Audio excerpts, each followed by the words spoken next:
oleh nafsu dalam diri kita. Jadi kisah penyembelihan Nabi Ismail itu maksudnya adalah menyembelih nafsu yang ada di dalam diri kita ini. Itu kisah ketauhidan, karena tauhid itu mengesahkan Allah.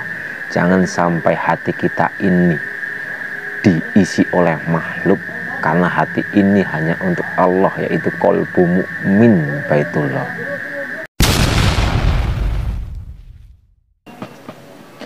Sing jenengane menungso urip, kowe kaya angka wudu. Dari titik satu atau titik pertama, kita harus kembali kepada titik pertama. Ojo nganti kejebak nang lubang-lubang dua ini. Kita asale kan Gusti, kita kudu bali marang Gusti. Kita pertama suci sebelum kita yang ada di dalam. Sebelum yang di dalam itu masuk ke dalam raga, kita itu suci. Oleh sebab itu yang dinamakan bayi yang baru lahir, semuanya itu suci. Biarpun bayi tersebut dilahirkan oleh siapapun lah, suci tetaplah suci. Dan kita harus mencari kesucian itu kembali. Jangan sampai hati kita terkotori oleh perkara-perkara duniawi. Jangan sampai kita terkotori oleh materi. Kita boleh mempunyai materi sebanyak mungkin, kita boleh, itu wajib. Tapi jangan sampai materi itu, harta itu, pangkat, jabatan dan sebagainya masuk ke dalam hati kita. Hati kita itu harus hanya ada Allah dan Rasulullah. Selain Allah dan Rasulullah, buang jauh-jauh. Taruhlah dunia di tangan kananmu dan akhirat di tangan kirimu. Jangan sampai akhirat masuk ke dalam hati. Surga neraka pun jangan sampai masuk ke dalam hati. Karena surga dan neraka itu sejatinya tidak abadi. Suatu saat yang namanya surga neraka itu pasti hancur.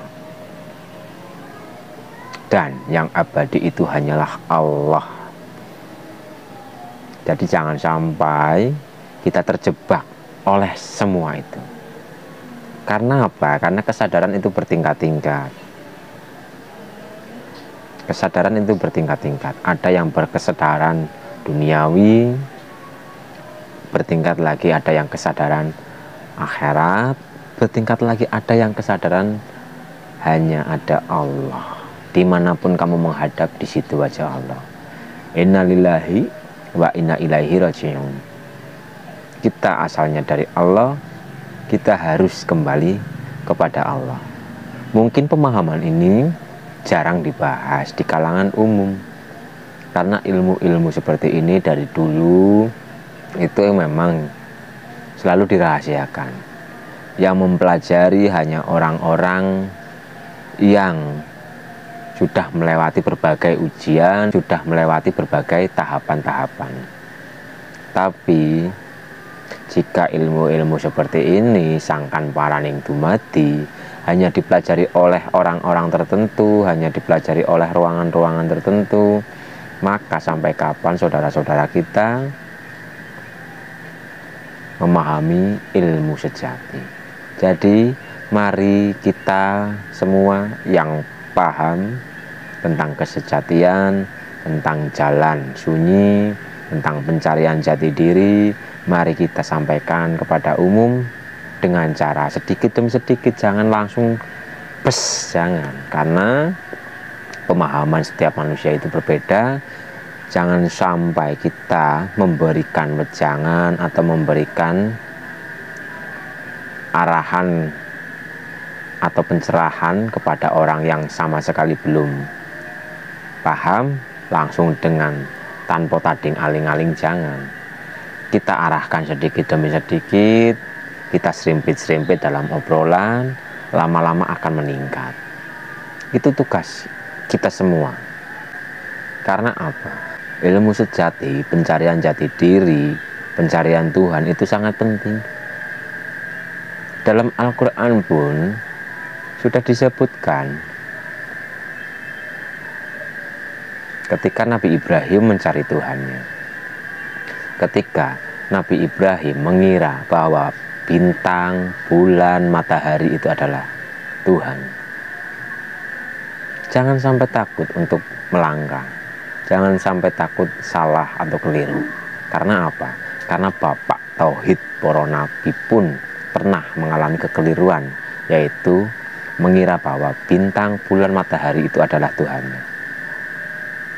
Kita pelajari perjalanan Kanjeng Nabi Ibrahim, kita pelajari, kita kupas. Kanjeng Nabi Ibrahim menghancurkan berhala-berhala, kita pelajari, kita masukkan ke dalam diri dan hancurkan berhala-berhala yang ada di dalam diri kita. Mungkin jika Kanjeng Nabi Ibrahim hidup pada masa sekarang ini, kita pun bisa menyalahkan Kanjeng Nabi Ibrahim. Karena apa? Karena ujiannya sangat berat.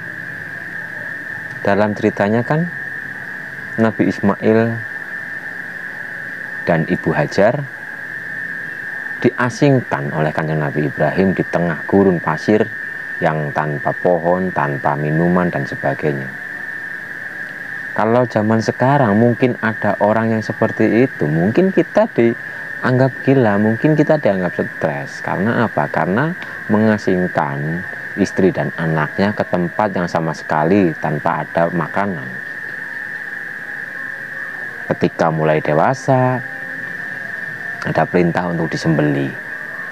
Mungkin jika Kanjeng Nabi Ibrahim hidup di zaman sekarang, kita pun menyalahkan. Karena apa? Karena tidak umum. Tapi sekarang sudah tidak zamannya seperti itu. Sekarang kita hanya mengupas, mempelajari kisah-kisah zaman dulu. Kita tidak perlu mempraktekkan sesuai dengan apa yang pernah dialami oleh panutan kita. Jika sekarang ada yang seperti itu namanya keliru. Allah menceritakan kisah Kanjeng Nabi Ibrahim seperti itu sejatinya untuk kita baca, untuk kita terapkan, untuk kita gali hakikatnya itu apa. Seperti Kanjeng Nabi mengasingkan istri dan anaknya di padang pasir, sejatinya itu untuk melatih kita untuk membuang rasa cinta kita kepada makhluk. Jadi jangan sampai anak, istri, makhluk masuk ke dalam hati kita. Jika ada makhluk yang masuk ke dalam hati kita, maka kita harus cepat-cepat untuk membersihkannya. Hati ini hanya untuk Allah. Qalbu mu'min baitullah. Jangan sampai ada makhluk apapun masuk ke dalam hati kita. Seperti yang sudah diriwayatkan atau diceritakan oleh Allah dalam kisah Nabi Ibrahim. Nah, ketika Kanjeng Nabi Ibrahim mau menyembelih Nabi Ismail, itu pun hanya sanepan. Kita ambil pelajarannya, kita kupas, kita pahami maksud dari penyembelihan anak tersebut itu apa. Maksud dari penyembelihan Nabi Ismail itu adalah kita harus menyembelih nafsu dalam diri kita. Nafsu kita masih kecil, harus cepat-cepat kita sembelih. Jangan sampai biarkan nafsu kita itu tumbuh dan berkembang. Jika nafsu dalam diri kita tumbuh dan berkembang, maka takutnya kita dikendalikan oleh nafsu dalam diri kita. Jadi kisah penyembelihan Nabi Ismail itu maksudnya adalah menyembelih nafsu yang ada di dalam diri kita ini. Itu kisah ketauhidan. Karena tauhid itu mengesahkan Allah. Jangan sampai hati kita ini diisi oleh makhluk. Karena hati ini hanya untuk Allah, yaitu qalbu mu'min baitullah. Jangan sampai makhluk masuk ke dalam hati kita. Seperti yang sudah diriwayatkan atau diceritakan dalam Al-Quran tentang kisah Nabi Ibrahim.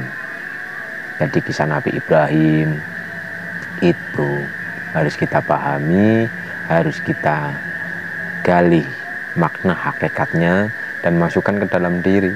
Kita praktekkan ke dalam diri kita sendiri. Kita membuang rasa cinta kita kepada makhluk. Jangan sampai rasa cinta kita kepada makhluk lebih tinggi atau lebih utama daripada rasa cinta kita kepada Allah. Kita sembelih nafsu-nafsu dalam diri kita, seperti Kanjeng Nabi menyembelih putranya yang bernama Nabi Ismail. Jadi pahami, jangan hanya dihafal, tapi dipahami, dikupas kulitnya, ambil hikmahnya. Itulah tauhid sejati.